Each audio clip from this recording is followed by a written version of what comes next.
Go!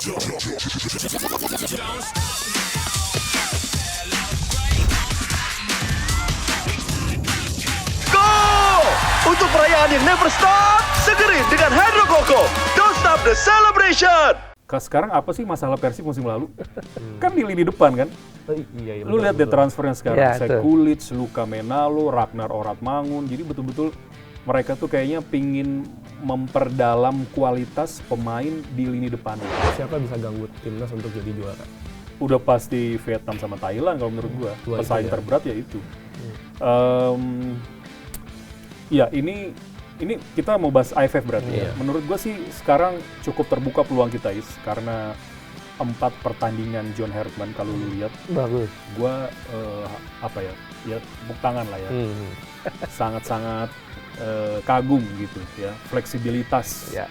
kata kunci di sepak bola. Sementara Messi itu kan ada faktor X yang menurut gue dia sangat dominan lah di Argentina. Malah bercandaan gue nih, jangan-jangan dia juga punya peran ngatur line up gitu. Saking Bisa dia jadi. punya peran besar loh ya. Bisa jadi. Emang siapa yang berani negur? Bisa jadi. Nggak ada yang berani negur. Cuma tipikalnya kan bukan pemain yang kurang ajar gitu loh. Yang seenak yang ngatur kan enggak. Dia tanggung jawab. Tapi gue yakin lah Messi itu mungkin jangan-jangan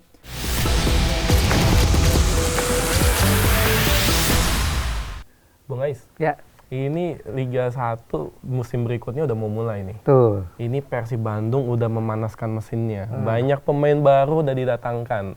Menurut lu bakal jadi juara yang keempat nggak nih? Nah, ini memang menarik ya, apalagi pelatihnya baru kan. Igor Tolik. Igor Tolik, walaupun Igor Tolik asisten pelatih kemarin, tapi pasti sedikit banyak ada beda lah. Harus ada adaptasi kan? Adaptasi, betul. Nah, pertanyaan juga gini, bakal ngincer gelar keempat atau fokus Asia? Nah, ini kita tanya aja yang biasa siaran Super League lah Super ya. League yang katanya deket banget sama Waumu. Wah, umum, Deket betul. banget dia. Jadi tahu bocoran-bocoran. Tuh, jangan ini punya saham juga di Persib. Ada emang. Ya, siapa lagi kalau bukan Bung Edwin Setiadinata. lo gosip aja lo. Gue nggak kenal wah umur. Lah katanya udah gini katanya. Hati-hati ntar lu di DM. Nah, tapi kan sangat paham Persib kan. Iya, sekarang yang nggak bahas Persib kan nggak ada ya. Cuma tiap orang punya ciri khas gitu, oke. kedalaman, kemudian tutur kata, bahasa, dan memang pantas dibahas karena tripit kemarin kan mereka luar biasa gitu. Nah sekarang tantangan nih musim depan bagi Persib Bandung. Menurut Bung Edwin nih, Hmm. baiknya Persib ngincer gelar keempat, pertahankan dominasi lokal atau udah fokus hajar Asia? Kalau ngelihat dia udah hat-trick ya, tripit, kayaknya waktunya fokus ke Asia. Makanya dia beli pemain tuh secara kualitas bagus-bagus gitu kan. Karena memang fokusnya di Asia. Di Asia aja ada 2 tuh yang ASEAN itu, yang Shopee Cup itu sama ACL2. Sekarang target mereka memang yang gue dengar dari teman-teman di sana adalah memang gimana berbicara lebih jauh lagi untuk tampil di Asia karena hadiahnya juga lumayan gitu. Nah, masalahnya sekarang kenapa gue selalu bilang melempar Persib dari persaingan gelar juara itu sulit. Begitu gagal gitu ya. Kan mereka balik lagi nih persaingan di Kayak Super kemarin League. ya. musim Iya. lalu. Masalahnya materi pemainnya itu yang mereka beli memang untuk compete di Asia. Jadi begitu balik ke Super League masih sangat kuat. Iya. Itu yang rasanya menurut gua agak sulit kalau lu geser Persib dari persaingan gelar juara musim depan. Nah, ini yang rasanya memang harus betul-betul diwaspadai lah. Dan mereka cukup jor-joran musim ini. Iya. Gitu. Dan sekarang kan pelatihnya berubah nih. Boyan Hodak yang 3 musim beruntun dapat trofi diganti sama asistennya. Iya. Kira-kira sepadan nggak? Kalau dibilang sepadan ini belum ketahuan Is. Tapi kalau ngelihat kualitas dia sebagai pelatih kepala memang iya. Apalagi sejarahnya itu ya, Boyan Hodak tuh gue dengar memang ngotot banget waktu pilih si Igor Tolik jadi asistennya. Dan sebenarnya sudah teruji. Walaupun dia asisten, dia itu kualifikasinya pelatih kepala gitu. Dan ada beberapa match yang dia kan memang dia dampingi tim Persib waktu Boyan Hodak absen kan. Absen waktu lawan Ada PSM. 3 kali ya musim lalu ya. Khususnya lawan PSM ya. Kenapa gue fokus di situ? Karena itu pertandingan yang maha berat menurut gue. Karena kalau hilang poin, Borneo menang, bahaya buat Persib. Ternyata waktu itu kan sebenarnya menurut gue dia cukup draw aja gitu loh. Ternyata malah bisa menang menit-menit akhir. Jadi Persib dengan mentalitas yang dia jaga, walaupun nggak ada Boyan Hodak, dia masih bisa di level itu gitu. Kalau secara materi, Bung Edwin ngelihatnya musim ini seperti apa? Apakah lebih kuat, jauh lebih kuat? Satu-satunya kekurangan itu mungkin di level pemain yang hilang Federico Barba. Ya. Ya. Tapi yang lainnya bagus gitu loh. Sekarang apa sih masalah Persib musim lalu? Kan di lini depan kan? Iya, Lu lihat deh transfernya sekarang, Ya, Sekulic, Luka Menalo, Ragnar Oratmangun. Jadi betul-betul mereka tuh kayaknya pingin memperdalam kualitas pemain di lini depannya. Tapi ternyata tiba-tiba beli Sandy Walsh gitu kan.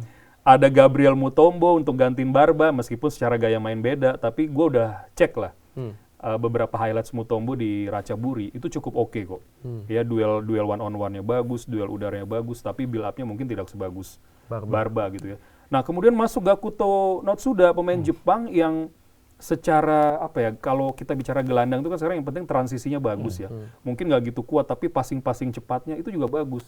Progresinya. Iya kan, ya maksud gue nanti mungkin kalau diturunkan, misalnya diturunkan di pramusim gitu ya, nanti kita akan lihat sama-sama. Karena kalau memang sebagus itu, ini Tom Hai ini bebannya agak sedikit berkurang gitu. Karena selama ini serangan Persib sangat bergantung sama Tom Hai dan beberapa pergerakan pemain yang kalau kita lihat Adam Alis tuh ya kadang sulit kebaca gitu. Nah, di Persib kan belakangnya bisa dikatakan rombak juga nih. Barba hilang. Jenderal. Matrikardi juga hilang ya. Matrikardi kayaknya masih ya? Enggak ya? Kalau kita lihat menurut Transfermarkt sekarang without klub ya, tanpa klub sekarang. Gua nggak tahu apakah dia diperpanjang atau enggak ya. Tapi kalau seandainya anggap aja Matrikardi nggak diperpanjang juga ya. Ini dengan 6 pemain baru yang direkrut ya, 6 pemain baru asing dan juga diaspora. Kira-kira gimana Persib? Dia kan berarti riset ulang tuh.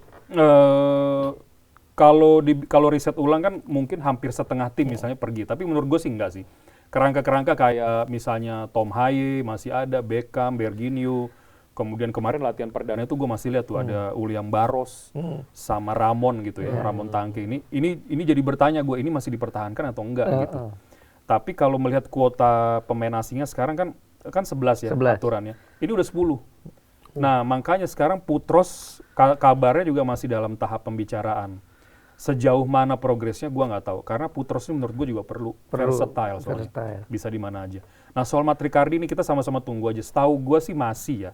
Apakah lagi perbincangan kontrak baru, nggak tahu juga. Tapi kalau Matrikardi nggak ada, agak berat. Karena sekarang tersisa kualitasnya itu cuma di Julio Cesar sama si Gabriel Mutombo. Harus ada lagi. Maksud gue gini, udah percaya aja lah, itu perhitungan manajemen Persib kalau lu lihat dari sebelum hat-trick juara ini, mereka beli pemain itu selalu pas gitu. Tapi memang harus diakui, waktu juara yang ketiga kemarin hat-trick, itu yang bicara, yang berperan 60% lebih itu sistemnya Boyan Hodak, bukan kualitas pemain. Jadi pemain dibeli based on sistem yang dibangun gitu. Makanya mereka effort kerja kerasnya lebih terlihat kan, dibanding kalau eranya siapa, David da Silva. Kayaknya kasih bola aja ke Ciro lah atau ke David, nanti serain ke mereka gol gitu. Sekarang udah by system banget dan kelihatan banget bahwa sistemnya berjalan bagus gitu. Ini masih ada perannya Bojan Hodak nggak di tim yang sekarang? Iya, katanya kan masih jadi penasihat teknis. Tapi menurut gua formalitas aja sih. Maksud gua gini loh, kalau tiba-tiba dia mau terima tawaran dari klub lain, sewaktu-waktu dia bisa pergi tuh. Jadi Boyan Hodak ini menurut gue sekarang perannya ya sekarang jauh lebih besar Igor Tolik, pelatih kepalanya. Gitu. Iya, artinya Igor Tolik terbebani nggak sih? Artinya Pasti. dia jadi udah pelatih kepala tapi masih ada Boyan Hodak di atasnya kan ibaratnya kan? Ya paling dia nelpon aja, gue mau ngambil si A, lu setuju nggak? Kata Boyannya, kalau gue sih nggak, tapi sekarang lu pelatih kepala, terserah lu aja gitu kan. Itu sering tuh gue ngobrol sama anak-anak ini, teman-teman. Ya kalau udah kayak gitu kan tanggung jawabnya ditolik udah lebih besar gitu. Lu kalau orang-orang profesional gitu ya dari luar, apalagi sama-sama Eropa Timur, udah tahu peran masing-masing lah. Gua rasa sekarang Igor Tolik juga udah mampu. Cuma masalah sekarang yang gua mau lihat, kalau tekanan itu udah sangat besar di ruang ganti, faktor sentral yang dulu diperankan Boyan Hodak dia tuh bisa nggak? Karena kalau dari lu mungkin pernah baca ya, Nagelsmann itu waktu di interview dia bilang sebagai pelatih top taktik itu cuma 30% Is. Iya, tuh. Sisanya social competence, Iya. kompetensi sosial, termasuk di dalamnya yaitu man management, Iya. motivasi. Itu nggak kelihatan, tapi sangat menentukan. Iya. Ya, ini dia. Nagelsmann loh yang ngomong taktik cuma 30%. Kan gue pernah bilang sama lu, Iya, benar. pelatih kalau udah di level pro, taktik mau kayak gimana pun dia udah tahu. Udah ribuan taktik di kepalanya. Tapi kalau lu pingin pemain itu ngejalanin apa yang lu mau dan bisa diaplikasikan, bukan cuma lu butuh marah-marah aja dong, lu butuh pendekatannya gimana, motivasinya gimana gitu loh. Itu bener banget begitu gue liat Nagelsmann, nah ini dia nih bisa gue omongin Iya, gitu. iya. Berarti Ancelotti miskin taktik nggak apa-apa dong. Yang penting Nggak man ada. management. Enggak, bukan gitu pertanyaannya. Emang ada pelatih miskin taktik ya? Menurut gue nggak ada pelatih miskin taktik. Nggak ada ya? Nggak ada. Fix itu. Adanya mungkin terlambat merespon, salah dalam mengambil keputusan, salah dalam misalnya memasukkan siapa. Tapi kesalahan itu baru terjadi ketika dia sudah melakukan itu kan. Sekarang emang ada yang tahu ketika dia masukkan si A, si B akan terjadi begitu. Iya kan? Kalau misalnya menang semua diam kan? Semua sebenarnya. diam. Iya kan gitu kan? Iya. Kalau menang, begitu kalah Iya, habis. itulah langsung. kompleksitas sepak bola yang kadang-kadang nggak banyak netizen paham. Karena nggak gitu banyak pemahaman, informasi yang kadang agak sesat ditelan juga mentah-mentah gitu. Nah, di Persib sendiri kan simpang siur nih ke soal Peralta. Ah iya itu. Peralta itu. Jadinya kemana ya? Ya, masih Peralta kita tunggu itu. sempat disebut oleh Sintayong bakal sudah sign sama JJ Persija. disebut. Ya, katanya JJ kan translate, Pak. Iya. Siapa tahu Sintayong nggak ngomong gitu. Nah, sekarang isunya yang justru santer ke Persib. Karena Persib menawarkan, ya kalau soal gaji ya dua-duanya bisa lah. Tapi yang nggak bisa dikasih Persija kan nih kompetisi Asia. Iya. Oke. Iya. Ya. Pasti pilihannya akan lebih ke Persib. Sebetulnya seberapa penting sih Peralta buat Persib? Iya, kalau bisa dapat sih oke banget Is menurut gua. Maksud gua tuh ngeri kan ini PR bagi back-back Super League. Begitu confirm diumumin Peralta kan pasti waduh ke situ lagi kan gitu ya. Tapi itu bagus menambah kedalaman karena 4 kompetisi ke depan yang diikuti ya ada itu tadi Piala Indonesia, Super League, Shopee Cup sama ACL 2. Dan lu kan nggak akan mainkan itu terus. Iya. Kalau kedalaman squad misalnya weekend mau lawan ini di Super League tapi di tengah pekan mau lawan JDT turunin siapa dulu. Nah, gitu kan bisa dibagi dengan enak dan itu pasti akan menambah kualitas. Cuma masalahnya gini. Mungkin banyak boboto yang nonton, gue juga pengen bilang Peralta itu kan pemain terbaik musim lalu ya. Sangat bagus di atas apa ya kita udah lihat sama-sama. Nah, Statistiknya bagus. semoga kalau memang ke Persib beneran gitu ya. Iya masih bisa bertahan dengan kualitasnya itu gitu. Oh iya, takutnya ada penurunan. Iya, itu aja yang gue agak khawatir. Tapi ya kalau lu tanya gue sih, gue masih agak 70% optimis dia masih tetap bagus lah. Tapi sekarang dia itu kan bermain dengan diantara bintang-bintang juga gitu. Bukan yang kalau di Borneo kan dulu kan sempat dibilang oh ini digendong Peralta nih, gitu. Sekarang udah saling gendong gitu. Bisa nggak dia aura bintangnya tetap keluar di tengah bintang-bintang yang lain gitu. Kalau saling gendong kan berarti sebenarnya bebannya Peralta nggak seberat di Borneo kan? Masalahnya kalau lu banyak bintang kan egonya keluar semua. PR besarnya di Igor Tolik nanti. Lagi-lagi di pelatih ya? Iya. Gimana gitu ngatur jam main, ngatur kadang kok gue nggak dimainin ya. Gua pengen main di lawan Persija gue mau main dong, tapi Igor Tolik mikir gue kayaknya turunin si ini dulu, ini bisa terima nggak? Nah yang gitu-gitu tuh. Dan kita akan melihat Persib berkiprah di Piala Presiden terlebih dahulu ya? Pramusim iya. Iya, Mau Piala- minggu depan ya udah mulai ya. Ya minggu depan, by the time kita syuting minggu depan lawan Arema ya? Pembukaan lawan Arema. Lawan Arema. Itu seberapa penting menurut Bung Ewin Turnamen. ini? Turnamen pramusim tuh menurut gua sebenarnya nggak penting-penting amat. Tapi yang jadi incaran salah satunya adalah hadiahnya yang fantastis ya, luar biasa 6 miliar. Nah, ini menyangkut beberapa hal karena hadiah semakin tinggi, biasa level permainan semakin keras tuh. Itu dia. Jadi pelatih harus ngatur nih. Karena pramusim itu gampang cedera. Lu tau nggak Betul. kenapa gampang cedera? Kan level fitnessnya belum di Belum top, naik, belum belum di top naik, yang iya. ditentukan. Jadi ada kemungkinan dia akan rotasi tuh. Malah kalau di Eropa kan yang turunin pemain-pemain muda Pemain biasanya. muda. Sambil pemain-pemain seniornya kan lagi latihan untuk naikin performa kan gitu. Jadi maksud gue untuk netizen ya juga jangan berharap klubnya main kenceng di pramusim. Syukur-syukur mainnya bisa enak dilihat ya bagus-bagus aja hiburan buat kita. Tapi kalau enggak jangan banyak dituntut karena sesungguhnya nanti bukan di situ. tapi mengukur kadang-kadang kelihatan juga tuh pemain asing bagus ya di sini mainnya. Itu bisa dilihat juga gitu loh. Ya pasti Igor Tolik sama tim kelepatannya udah tahu lah nurunin siapa dulu di lawan ini, apakah nanti babak kedua diganti 8 pemain, itu bisa terjadi semuanya. Nah, tapi kan kadang-kadang kan di Indonesia nih namanya kompetisi ya. Bahkan kalau kita lihat flashback beberapa tahun sebelumnya itu banyak pelatih yang dipecat gara-gara Piala Presiden. Iya juga lagi ada, Iya, bahkan ada yang cedera ya. Ada yang cedera. Ya terakhir si Ole Romeni itu. Iya. Ole Romeni cedera di situ, jadi efeknya nggak bisa main buat timnas di beberapa laga kan. Ya kalau tadi pertanyaan lu yang pelatih itu, menurut gua agak aneh juga kalau kan? turnamen pramusim dijadiin patokan. Karena Itu dia. hadiahnya Terlalu besar. instan gitu. Itu beda lagi sebenarnya. Tapi kan harusnya dia lihat yang di kompetisi yang sesungguhnya gitu loh. Jadi cuma di kita yang bahkan kalau kalah di berapa kali di kandang itu bisa mundur sendiri pelatihnya. Berat sih itu ya. Berat. Apalagi Persib itu kan kemungkinan 11 pemain ya nggak bisa main tuh di Piala Presiden tuh karena TC Timnas. Nah, artinya bebannya Igor Tolik kan makin berat tuh. Gua rasa manajemen paham sih. Manajemen Persib sama pelatih paham juga bahwa ini turnamen pramusim. Oke, dia tetap nurunin mungkin beberapa pemain andalan yang mau dilihat bobotoh gitu ya. Tapi ya dia nggak bisa full nurunin.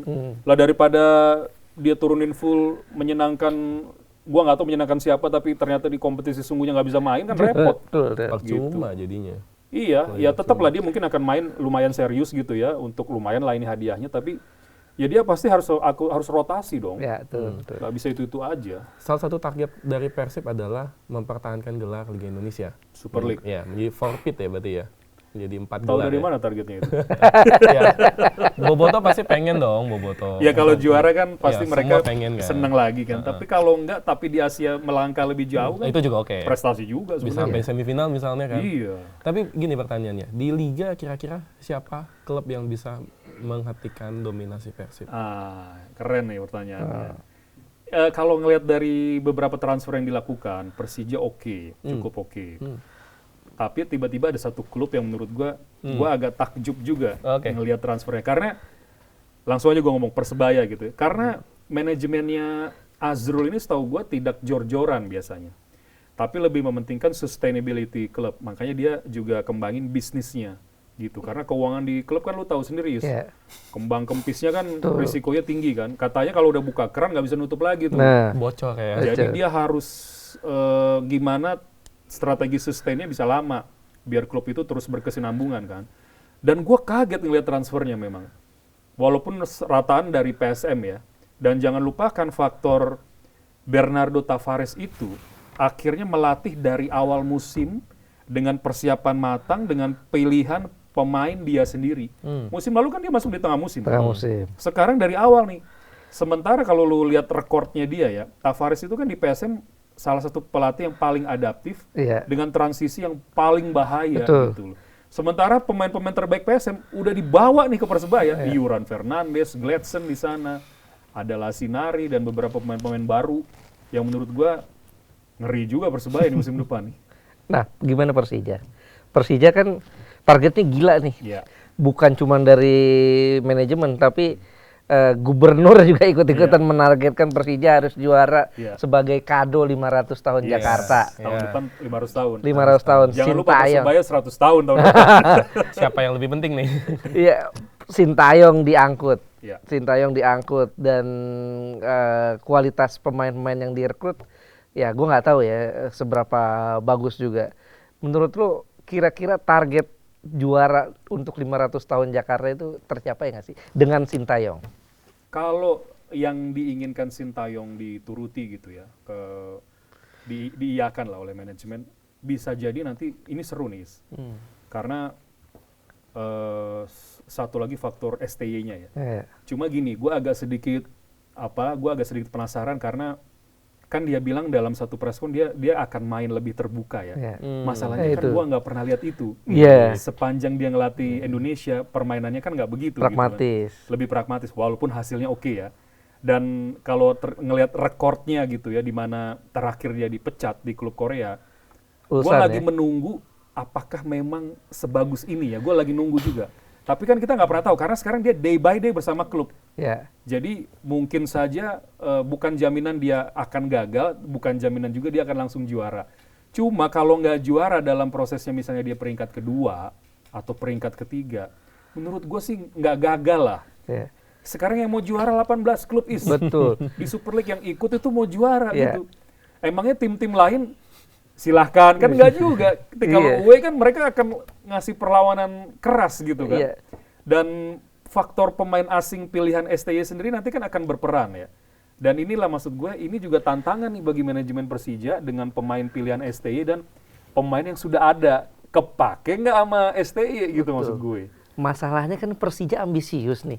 Kalau kita lihat Mauricio Sousa kemarin kan kurang bagus apa kan? Iya. Peringkat Gue 3. agak sayang juga sih sebenarnya. Peringkat 3, poinnya poin tertinggi sepanjang sejarah Persija di Iya. sejak era Liga 1 kan. Dipecat juga loh. Iya. Iya kan? Padahal lumayan oke dia. Iya, poinnya tertinggi. Tinggi ya. Tertinggi, bahkan saat mereka juara itu poinnya nggak sampai segitu. Iya. Nah, tapi dipecat juga Ya itulah. karena peringkat 3 gitu loh. Dianggap gagal ya. Dan peringkat 3-nya kan itu di pekan-pekan terakhir kan, Iya. ibaratnya masih ngelawan loh. Masih bersaing ketat lah. Memang ada yang bilang evaluasinya itu Mauricio Sousa di beberapa match itu yang harusnya dapat poin Iya, hilang poin. betul. Itu yang mengganggu akhirnya peluang untuk jadi juara. Ya. Puncaknya lawan Persib kalah gitu kan. Tapi maksud gue sebenarnya dibilang gagal sih kalau menurut gue nggak juga Iya ya, karena kan, secara ya. permainan oke, pemain udah nyatu semua pemain Brazilnya. Nah sekarang kan mulai lagi dari awal gitu. Bisa nggak STY kontraknya 3 tahun lagi 3 kan? tahun. Panjang loh. 3 tahun dan dia dikasih beban untuk ngembangin pemain muda. Ini kan agak kontradiktif ya. Jadi harus Tapi juara pemain-pemain juga. muda Persija tuh oke-oke. Oke, bagus. betul, Sebenarnya betul. Udah siap dari mereka sering tampil di kelompok usia kan, Iya, kayak Donitri, Donitri. Raihan Hanan. Udah oke semua sih. Siap lah untuk mengarungi musim depan tuh. Tapi melatih klub dan timnas kan dua hal yang berbeda. Iya. Tidak gampang. Iya. Banyak pelatih timnas yang berhasil gagal di klub. Iya. Solari misalnya contohnya, juara dunia tapi di Chelsea berantakan kan Iya dia. banyak faktor pasti. Iya, ada banyak faktor yang terjadi. Sedangkan Persija ini ekspektasi dari bot ini sangat tinggi banget ya. Iya. Tadi dibilang Mauricio Sousa saja dipecat ternyata. Apa yang akan terjadi dengan Sintayong? Apakah dia bisa mengatasi semua ekspektasi itu? Atau jangan-jangan dia bakal berhenti di tengah jalan nih? Itu sebenarnya kita kan nggak tahu, kita lihat aja.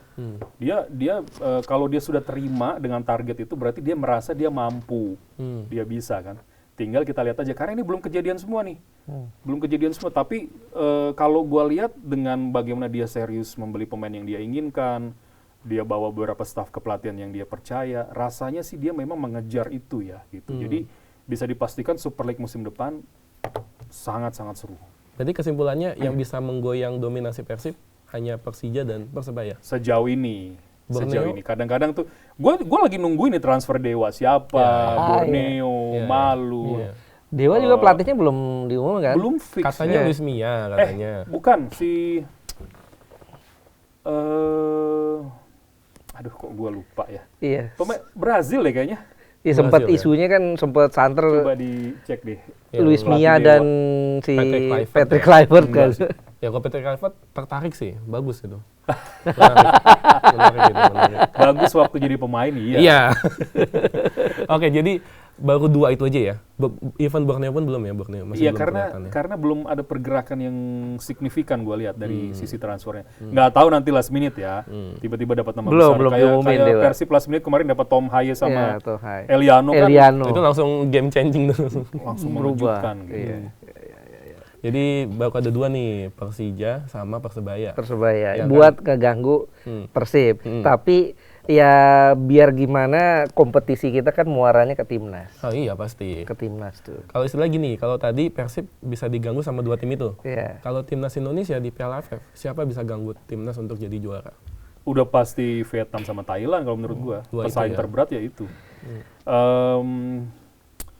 Ya ini kita mau bahas AFF berarti ya. Iya. Menurut gua sih sekarang cukup terbuka peluang kita Is karena 4 pertandingan John Hertman kalau lu lihat, Bagus. gua ya tepuk tangan lah ya.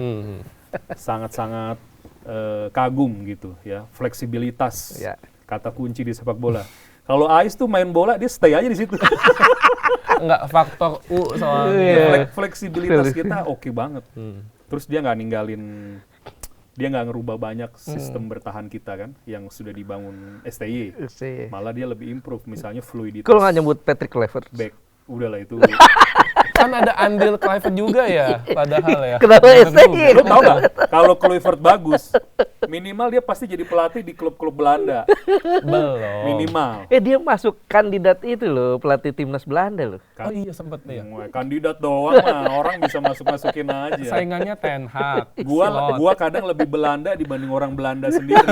Gua tahu banget itu KNVB calon-calonnya siapa aja gitu. Iya, Kluivert ya. Nah. Balik ke timnas. Jadi cukup besar peluang. Ya, tapi gini ya, 4 match awal itu kan uji coba sifatnya. Iya. Tekanannya nggak terlalu besar kan. Dan masih banyak diasporanya Iya. kan, pemain kita yang main di luar. Nah, sekarang kan kayaknya mungkin nggak akan ikut Nggak karena semua. bukan agenda FIFA, nggak semua. Tapi kan menurut gua beberapa pemain lokal yang dicoba waktu uji coba kemarin kan cukup oke sebenarnya. Donitri, Raihan Hanan gitu ya, Beckham. Secara kualitas apalagi lawan-lawan kita di ASEAN harusnya kita bisa compete lah gitu. Tapi kan si John Herdman juga sempat bilang ya, dia sempat ini juga bukan protes sih, tapi mengkritisi pemain lokal. Beberapa pemain lokal kualitasnya katanya belum sesuai ekspektasi dia. Ini berarti tantangan juga dong berarti. Pasti. Ya mungkin ada beberapa yang mungkin dia ngerasa kalau dia kasih instruksi ke siapa lebih cepat nangkap, kalau ke sini kok harus berkali-kali. Ya sekarang maksud gue itulah dia ditunjuk, ya dia harus bisa atasi itu sebagai pelatih gitu kan. Tapi itu kan bukan cuma faktor utama lah, maksud gue 50 squad yang dipilih sih menurut gue udah cukup mewakili ya Is ya. Kalau kita lihat kualitas pemain nanti ketika dikerucutkan jadi 26 atau 23 sih gua rasa itu yang terbaik lah yang dia akan bawa nanti. Iya, paling yang beda kan di belakang ya. Iya. Dia belakang kan, nggak ada J.I. Jess, nggak ada Kevin Dix, nggak ada Martin Paes, nggak ada Emil Odero, nggak ada Calvin Verdong tuh. Gue nggak tahu Justin Hapner tuh ada namanya tuh masuk dari 50 pemain. Mungkin. Tapi apakah diizinkan atau enggak kan, ya nggak ada yang tahu tuh. Iya betul. Tapi ya nih ada Rido, ya Rizky Rido, Sandy Walsh, Shane Patinama, Wahyu Pras oke menurut gua ya, Komang Teguh oke. Oh ya, Komang Teguh. Ada Jordi Amat, ya, Yance Sayuri, terus Pratama Arhan. Secara nama-nama yang maksud gue sih, masa sih kita ya berat gitu kan, kecuali di AFF ada Slovenia, ada Korea gitu. Australia. Ini kan AFF. Tiba-tiba kenapa Jan Oblak main tiba-tiba. Iya, maksud gue harusnya kita kan ngelawan tim-tim yang kita masih bisa Levelnya. lah gitu, masih bisa lah. Tapi Vietnam ini loh nambah naturalisasi baru kan tuh dia. Iya, dan 2 tuh kalau nggak salah. dia kemarin tur di mana ya? Korea ya? Iya. Yang dia selalu menang ya? Selalu menang, Jadi harus makanya. diwaspadai juga. Ada si Rafaelson udah Nguyen itu kan Swanson. Nguyen Swanson kadang namanya ya. Itu udah sembuh kan, tadinya kan patah kaki kan 2024 Iya. tuh. Sekarang udah sembuh tuh. Ya ini serunya karena ya biar seru juga entah nanti semifinal ketemu, di finalnya ketemu Thailand atau Vietnam gitu ya salah satu ya. Maksud gue ya ini tes bagi John Herdman. Cuma kalau misalnya gagal nih, ya jangan dihajar juga gitu loh. Nah ini jadi pertanyaan. Kalau turnamen itu kan yang bisa juara cuma satu loh. Tapi ini AFF lagi-lagi nanti orang banyak dari point of view atau sudut pandang loh ini AFF masa AFF aja nggak dapat. Iya. Sementara gini loh, harus paham juga bahwa setiap negara itu khususnya Vietnam, Thailand bahkan Filipina itu berkembang juga gitu. Dari sisi sepak bolanya berkembang juga. Tapi ini menarik. Ini menurut Bung Edwin, apakah John Herdman ditargetkan untuk menjadi juara AFF? Karena kalau misalnya memang ditargetkan, ternyata nggak juara, ini bisa aja jadi masalah nih nanti nih. Iya gini, kayaknya sih ditarget sih. Oke. Ditarget. Cuma maksud gue, kan ada progres melihat permainannya seperti apa selama ini yang dia sudah tanamkan gitu ya. Kalau hanya itu kemudian dia dipecat, kita mulai dari nol lagi menurut gue. Sementara kita masih mau lihat lagi di Piala Asia nanti kan. Dia tuh udah membangun pondasi dari sisi permainan sudah cukup baik sih menurut gue. Malah gue optimis ya, optimis untuk bisa meraih hasil maksimal di sini. Gila lo dari zaman kita nonton 96, belum lahir mungkin dia nih. Gue pas lahir. Belum juara. Iya, 30 tahun. Terus ada yang nanya, kenapa bro Indonesia nggak juara? Ya banyak faktor lah gitu. Kita ke final udah sering. Cuma tinggal pecah telur aja nih kita nunggu kan. di kawasan ASEAN gitu, yang katanya ini piala nggak penting lah. Piala Ciki katanya. Iya, ya nggak juga. Maksud gua kalau piala Ciki ambil aja kalau bisa Iya. gitu. Ciki kalau nggak pernah dicobain kan nggak enak juga, penasaran juga. Penasaran ya. Iya. Tapi menurut Edwin, 30 tahun kita nggak pernah juara AFF. Kira-kira penyebab faktor utamanya apa? Aduh, banyak faktor. Tiap-tiap Bahkan bukan 32 tahun. Terakhir kita juara 1991 ya. Iya, Medali emas SEA Games. SEA Games. SEA Games. Ya, saat itu SEA Games masih tim senior masih tuh. senior. Itu aja baru pecah telur kemarin kan, Coach Indra itu ya. Coach Indra 2013. SEA Games lagi. Iya. SEA Games. Tapi kan Piala AFF tuh. apa ya? Gue sih merasa kalaupun kita nggak juara tapi kualitas sepak bola kita naik, itu kan juga nggak apa-apa gitu loh. Kualitas sepak bola kita naik itu maksud gue dari segala sisi ya. Kualitas liga, kualitas pembinaan, yang dimana nanti pada akhirnya muara akhirnya kualitas timnas. Kita bisa bersaing sejauh ini sampai round 3 itu aja kan menurut gue udah progres. Udah progres. Gitu loh. Jadi kalau nggak juara ya juga jangan seolah-olah itu kayak udah kiamat gitu, udah akhir dari segalanya. Enggak lah. Berproses aja terus selama nanti juga ada waktunya kita akhirnya bisa. Nah, gue sih berharap tahun ini gitu. Karena kayaknya buah-buahnya udah mulai kelihatan tuh. Kompetitifnya Super League kemarin menghasilkan pemain yang kompetitif yang masuk di 50 daftar sementara ini gitu. Iya. Kalau lu lihat sosok John Hetman-nya sendiri lah. Kalau kita dari gaya mainnya kan seakan-akan nih bahkan lebih bagus gaya mainnya ketimbang STY ya. Ya kalau yang setelah STY udahlah nggak usah gitu. Kluivert ya. Kalau lu sendiri ngelihat John Herman kayak gimana? Komunikasinya oke. Nah, ada satu yang gua lihat sangat oke itu gua akuin bahwa dia katanya ngelihat potensi 2-3 pemain di latihan yang ternyata bisa bermain di posisi lain. Dan dia cobalah itu. Gitu kan kayak gua kaget loh, Calvin Verdong, Jordi Amat jadi pemain gelandang. Ingat gak lo? Waktu lawan pertama kali itu Saint Kitts. Tapi kita dominan dan mereka bisa bagi bola. Ya gua nggak tahu, dia kan sempet diwawancara dia bilang waktu di latihan gua lihat nih pemain kok bisa passingnya bagus, gua coba di gelandang aja. Nah, tujuan uji coba kan gitu, Is. Iya. Memaksimalkan potensi pemain di luar posisi aslinya kan gitu.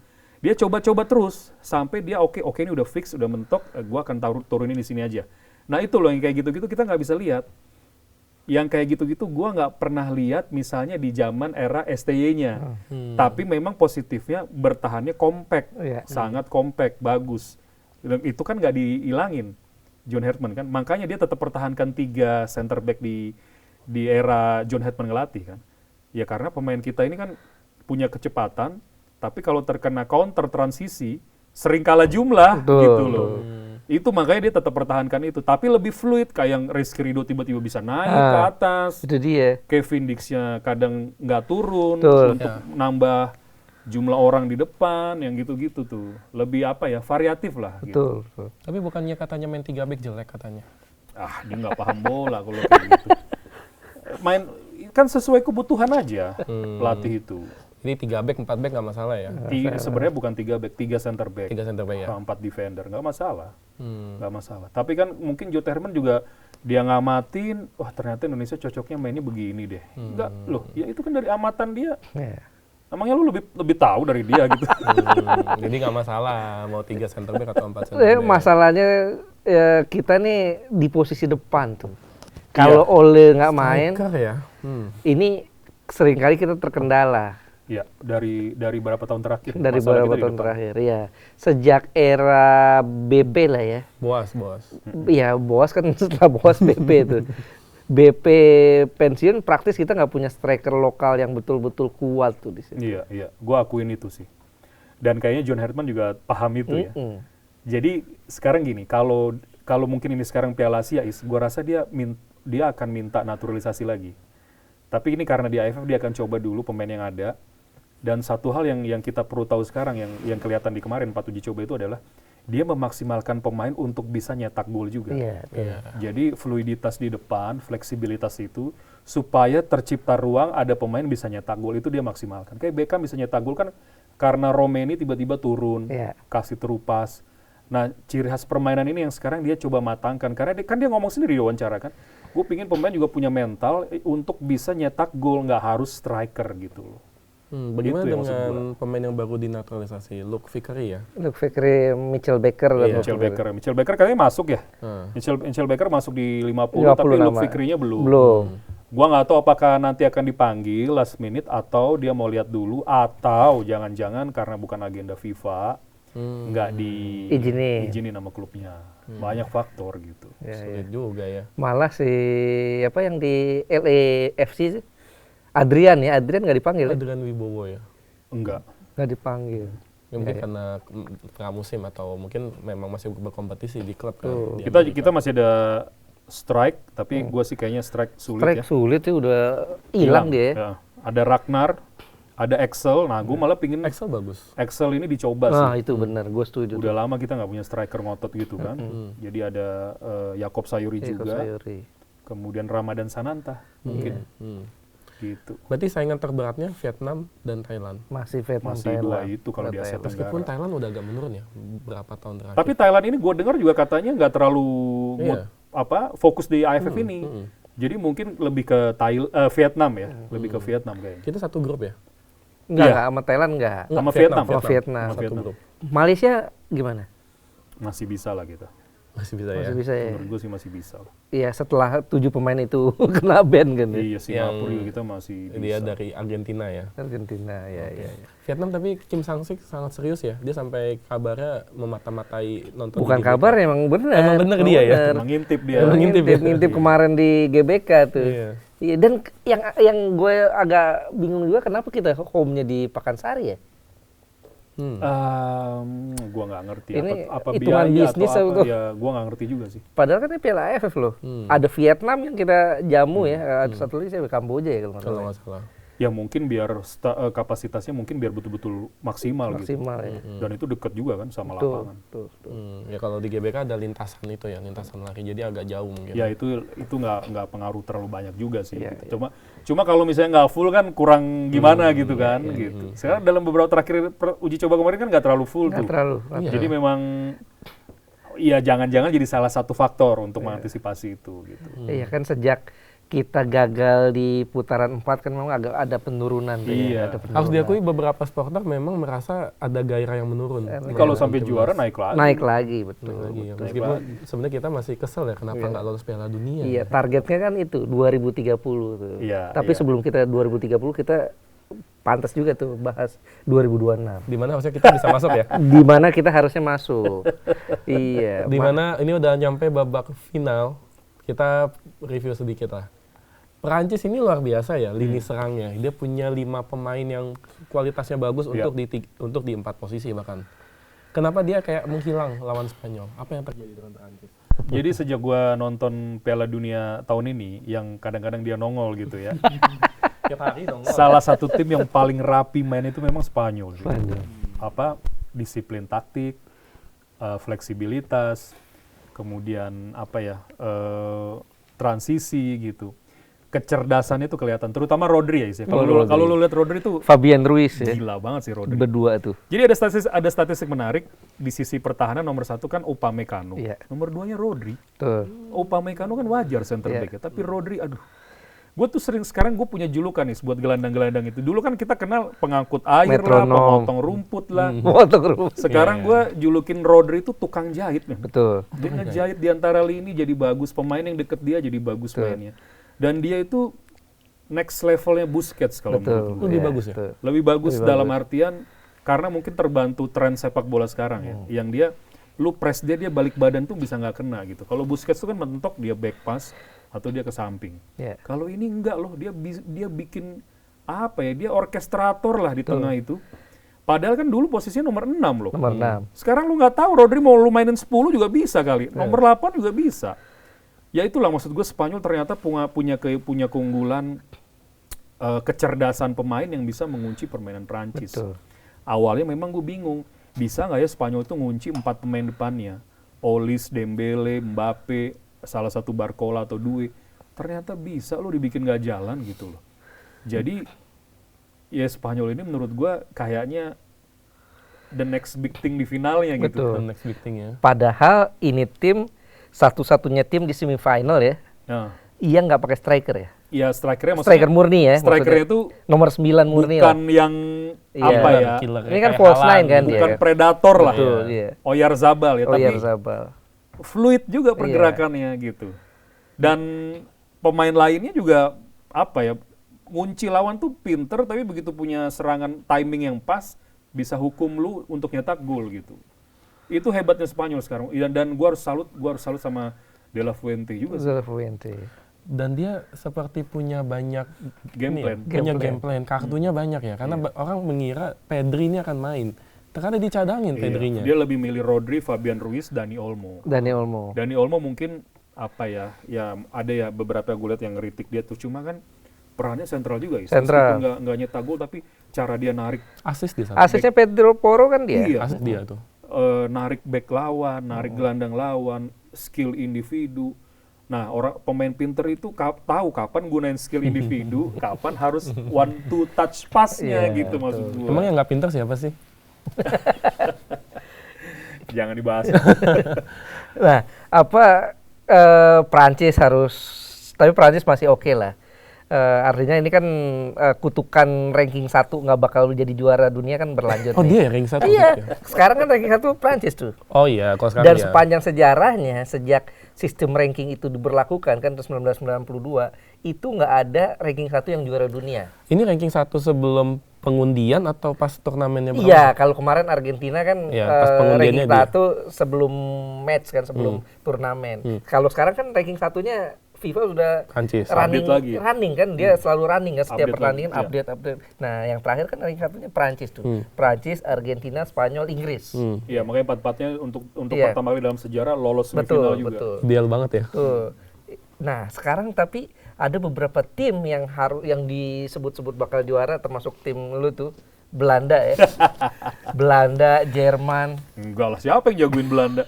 Itu kan pengamat apa yang Ekonom Jerman. Ekonom Jerman. Gua lagi mabok kali dia. Iya, Nggak, makanya gua loh. aja nggak yakin Belanda bisa lolos semifinal. 16 besar aja enggak ya? 32 besar 32. kemarin kan? Iya, 32. Makanya.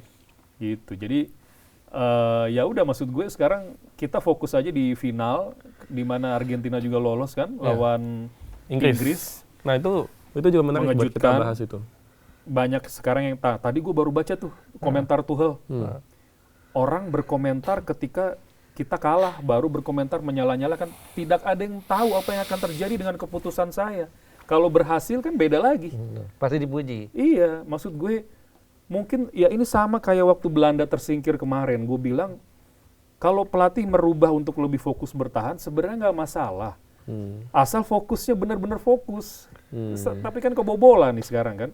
Kebobolan dan kalah. Jadi orang menyalahkan itu gitu loh. Memang agak terlalu cepat agak terlalu cepat sehingga Argentina tuh masih banyak waktu untuk terus ngurung. Masih ada setengah jam itu. Iya. Kurang lebih setengah jam. Setengah jam itu. Mungkin kalau dia 75 gitu mungkin normal. Tapi kan gak jaminan. Oke, 85 dia baru masukin 3 center back misalnya. Tapi kalau kebobolan menit 92 disalahin juga. Itu sebenarnya kan pengulangan yang dilakukan Tuchel saat lawan Meksiko. Iya. Iya. Lawan iya. Meksiko kan begitu berhasil. lawan Meksiko. Berhasil. Tapi beda. Beda. Ini Argentina, Bung. Messi. Nah, ini dia Argentina tuh, ini di luar nalar gue sih. Oh. Di luar nalar gue, ini gila sih. Mereka berkali-kali bisa selamat dari posisi tertinggal tuh. 3 kali comeback. 3 kali comeback. Lawan Mesir ya. Lawan Mesir, lawan Swiss. Enggak, iya 2 kali dong. Lawan Mesir dan lawan Inggris. Oh iya. Iya. Dan mereka berkali-kali cetak gol di menit-menit akhir. Artinya nih tim kan sebetulnya kan bukan tim yang paling muda ya. Iya. Justru kalau kita hitung rata-ratanya salah satu tim yang senior lah. Messi 39 tahun. Tapi uniknya ngegas itu di belakangan gitu loh. Terbukti. Jadi kalau lawan Mesir itu gue memang agak menyayangkan juga. Harusnya Mesir bisa lolos itu. Iya. Tapi goyang memang gak kuat juga ngadapin gempuran Argen. Lu lihat deh waktu banyak yang bilang Argen anak FIFA lah segala macam, tapi kan toh tetap Mesir itu bisa unggul 2-0 duluan. Iya. Kemudian kebobolan 1 gol goyang. Lu lihat kan? Iya. Kayak nggak mampu untuk ngeredam lagi. Oke lah Mesir ya, kita bicara Mesir. Oke, fine. Nah, kemarin gue berharap Inggris tuh belajar gitu. Iya. Walaupun tidak unggul 2-0 duluan, tapi ketika lu sudah unggul 1-0 dan waktu masih panjang, lu tetap harus fokus memang. Betul. Jangan ngerubah terlalu banyak untuk lebih dalam. Kalau lo lebih dalam, standar kok di sepak bola lebih dalam, ada ruang terbuka lagi untuk pemain lawan lebih menguasai.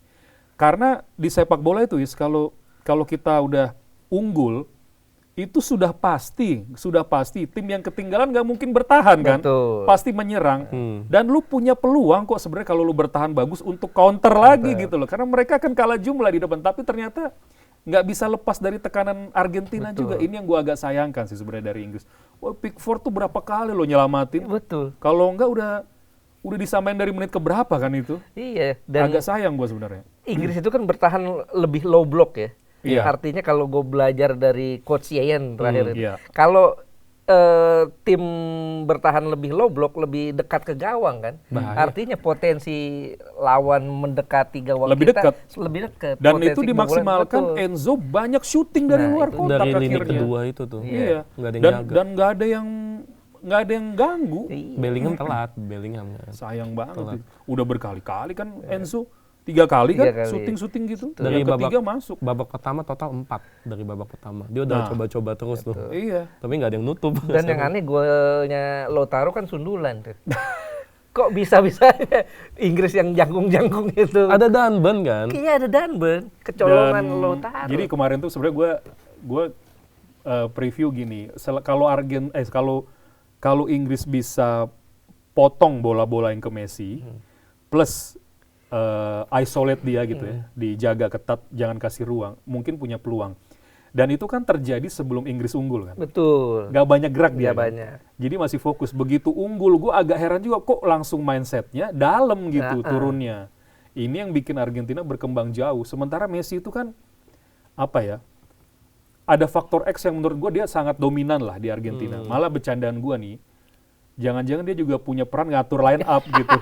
Saking Bisa dia jadi. punya peran besar loh Bisa ya. jadi. Emang siapa yang berani negur? Bisa jadi. Nggak ada yang berani negur. Cuma tipikalnya kan bukan pemain yang kurang ajar gitu loh. Yang seenak yang ngatur kan enggak. Dia tanggung jawab. Tapi gue yakin lah Messi itu mungkin jangan-jangan Scaloni lu turunin sini deh. Tadi latihan bagus. Kayaknya gue bisa cocok. Nanti kalau nggak cocok ya lu tarik keluar aja. Kayaknya udah mulai bisa begitu dia. Bisa. Dan tanggung jawab dia meskipun dia gak banyak lari, tapi eksekusi, visi, masih ya seorang Messi. Iya, betul. Sulit diantisipasi. Jadi kalau lu biarin dia, kemarin tiba-tiba lolos crossing, gue bilang, bahaya bener langsung ada Lautaro di sana. Lu lihat Messi berkali-kali jadi kreator loh. Betul. Ya itu karena ada ruang longgar lagi. Betul, dan itu usia 39 tahun, di menit-menit akhir kayak gitu, masih tetap kenceng. Ya Messi udah beda lah levelnya lah. Layak Ballon d'Or nggak Messi? Kalau sampai juara lagi. Hmm. Wah, karena gini ya, Ballon d'Or di tahun-tahun genap itu, Iya. memang kadang-kadang sorotannya lebih ke, kalau nggak Euro kan Piala Dunia. Meskipun gue bosen ya, tapi jangan-jangan bisa Messi lagi. 8 kali dong. Ya gimana? Ya salah sendiri lu nggak bisa jaga Messi gitu maksud gue. Gue ini bukan fans Messi. Kalau orang nanya pemain idola lu siapa, gue bukan fans Messi. Kalau lu nanya Messi atau Maradona, gue Maradona. Cuma kenyataannya Messi masih sulit gitu.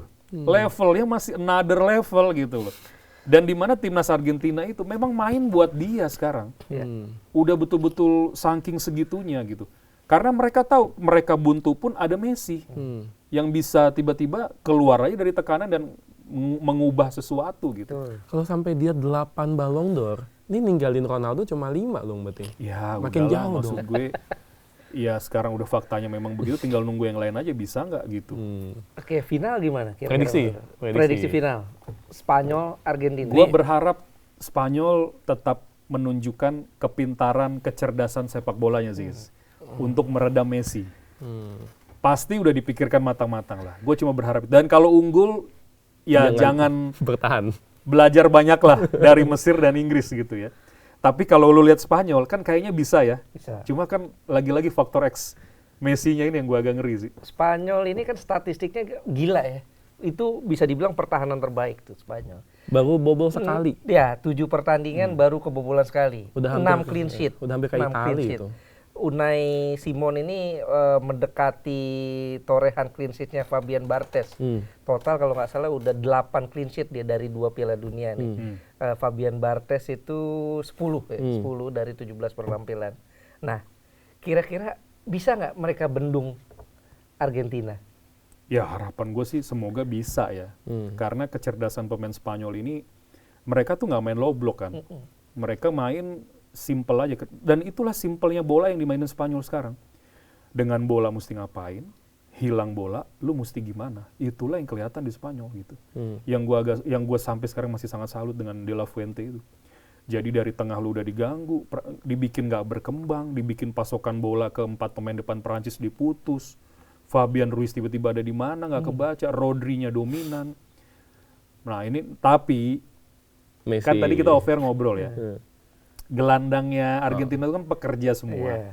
Yang kadang-kadang kan nyebelin kan, yang suka keras, bukan kasar ya. Main keras untuk mengganggu. Cuma ini duel antara kematangan nanti di tengah. Kalau Rodri nggak kepancing, emosi gitu ya, ada peluang lah Spanyol. Ada peluang lah. Menarik nih. Berarti lebih besar peluang Spanyol. Sedikit 5-5-4-5. 5-5-4-5. Berarti Messi bukan anak FIFA dong ya jadinya. Anak papa. Loh, Anak papa. kalau misal nih, kalau Spanyol juara, anggapan itu selesai udah. Selesai itu. Tapi ya gue nggak termasuk orang yang nggak setuju bahwa ada anak FIFA atau enggak lah. Gue respect lah apa yang Argentina lakukan tuh di luar nalar itu gila lah. Bisa tiba-tiba ngurung di Itu tiba-tiba ngurung. 20 menit terakhir terus sampai bobol itu kan. Dan Lu nggak kuat berarti ngadepin. Ya kenapa nggak kuat? Karena gempurannya dari segala sisi gitu. Iya. Ini terakhir. Ini kita mau bahas soal pelatih, di mana Piala Dunia ini memakan banyak korban. Banyak pelatih yang dipecat dan akhirnya muncul beberapa pengganti. Contohnya Jurgen Klopp di Jerman. Nah, Bung Edwin ngeliatnya gimana? Ya itu normal kan. Normal dalam artian, maksudnya arah lu kemana nih pertanyaannya? Ya berarti kan Jurgen Klopp kan, berarti kan dia Pengangguran. Iya pengangguran kan tadinya kan. Dia kan di RB, nggak pengangguran juga sih. Dia kan di RB kan sebenarnya kan. Akhirnya dia ditunjuk menangani Jerman. Gini ya, timnas itu gua rasa lu tahu lah, ini kan jurnalis nih. Kalau sebuah federasi negara memilih pelatih timnas, pasti CV-nya bagus kan? Iya. Nggak ada CV abal-abal. Kecuali pengecualian dulu Van Basten diangkat Belanda atau Roberto Martinez. Ya mungkin karena dianggap filosofinya cocok, meskipun pengalamannya belum banyak. Gitu ya. Itu dulu pahamin. Gue sih nggak setuju konteks pengangguran itu, karena ada pelatih yang memang terima pekerjaan timnas karena panggilan tugas negara. Jadi bukan ngelihat gajinya. Ada kok contoh pelatih yang nggak mau perpanjang kontrak sama dia tolak tawaran, dia mau fokus ke keluarga, ada. Tapi tiba-tiba ditelepon, mau nggak ngelatih timnas negara lu? Mau, dia langsung terima. Apa terus bisa dibilang pengangguran? Enggak dong, konteksnya itu kita harus lihat gitu, secara luas gitu loh. Dan rata-rata tuh memang ada yang di penghujung karir baru dipanggil timnas, Vicente Del Bosque. Tapi pengalamannya udah full. Gitu loh. Bukan berarti dia dibilang kalau lagi nganggur iya. Tapi memang bener Kan nganggur kan. lu cek KBL apa bahasa Indonesia itu, Kamus Besar Bahasa Indonesia. KBBI. Lagi nganggur sama pengangguran itu beda. Pengangguran ini kan sifatnya menetap lama. Seolah-olah nggak punya skill, kan nggak begitu. Lu nanti lihat Jose Mourinho deh, gue tebak-tebakan gue jangan-jangan akhirnya karirnya nanti ngelatih Portugal. Bisa jadi. Karena pelatih di federasi itu nggak sembarangan milih pelatih. Biasanya udah dapat jam terbang banyak, dia kemudian tuh udah males ngelatih klub, dia pingin ini dulu apa? Bukan kan dia dapat tawaran banyak dong, tapi dia tolak kan. Udahlah gue mau istirahat dulu deh. Tapi kan begitu timnasnya nelpon dia kan pasti, wah gue mau deh walaupun nggak seberapa dibayar. Tugas negara bos. Apa jangan-jangan yang nawarin Lu lihat Jurgen Klopp deh. Iya.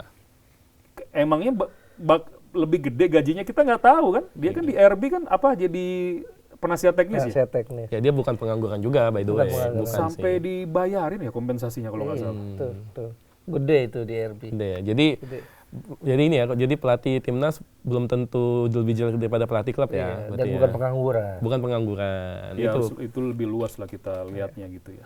Jadi kalau netizen ini literasinya bagus Emang netizen yang mana sih? bukan inilah kita. Ya, menurut gua netizen kita ini memang harus banyak baca soal sepak bola secara keseluruhan. Jadi informasi yang sifatnya asal gitu ya, itu nggak mereka telan mentah-mentah sih. Makanya maksud gue kalau kita sepak bolanya maju, gue berharap netizen pola pikir sepak bolanya juga harus maju. Jadi Spanyol Prancis 55-45 Spanyol ya. Argentina. Spanyol Argentina. Belum bisa move on dari Prancis kalah nih. Iya, Spanyol Argentina. Spanyol ya. 55-45. Kalau 55. Bung Ais, Agak tricky ya kan. Agak tricky, apalagi tiba-tiba Rodri cedera. Betul. Wah, itu selesai sih, betul, itu betul. selesai. Agak Jadi tricky. prediksi itu Cor sifatnya semua dalam waktu normal, nggak ada Iya. yang kena kartu iya, iya. merah, Asumsi ya, nggak ada asumsi. yang cedera, iya gitu. Prediksi itu di atas kertas tuh yang dilihat itu dulu. Asumsi semua normal Bung Ais. Kalau Tiba semua tutup nih. normal, ya gue sepakat sih. Spanyol lebih rapi. Tadi Spanyol lebih rapi, tapi di sisi lain Argentina punya mental juara. Punya mental juara, punya faktor X di Messi. Iya, faktor X. Itu sih yang beda. Yang bikin feeling gue mungkin bukan 55-45 ya, 50-50 ya. Ya bisa juga. Betul. Jadi Sobat News, siapa yang bakal juara Piala Dunia? Tulis di kolom komentar. Kita tunggu prediksinya ya. Kita sama-sama lihat siapa prediksi yang paling tepat di Piala Dunia 2026. Udah kita tutup ya? Kita tutup. Kita tutup. Thank you. Thank you, Udah saksikan Coach sampai Edwin. detik. Coach ya? Siapa tahu ada yang Siapa tahu. tahu. Siapa tahu. Pergi prediksinya bisa tepat mungkin. Gua tuh punya lisensi, Nah, Tuh, kan. tapi memang. masih basic aja. Gitu, buat ngelatih anak-anak. ya nanti lu buktiin lu bisa latih sebuah klub, tapi lu bukan pengangguran. Belum ada. Loh, kan gue emang bukan pengangguran. Nah, kita tutup aja. Bye, thank you.